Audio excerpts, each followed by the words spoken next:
నా పేరు రాధా జోగేంద్ర. రాధలేందే జోగేంద్ర లేడు.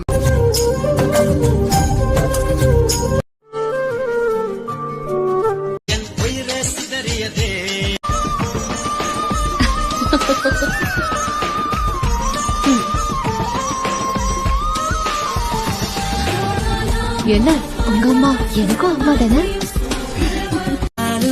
ஏதோ சுகம் முத்தத்திற்கு ரெண்டு காதலுக்கு நெஞ்சம் ரெண்டு.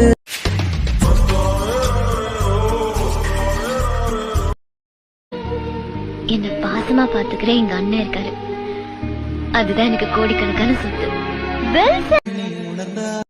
நான் முதல்ல ப்ரொபோஸ் பண்ணதுனால பிடிச்சவன் தான் கல்யாணம் பண்ணணும், மனசுக்கு பிடிச்சவன் தான்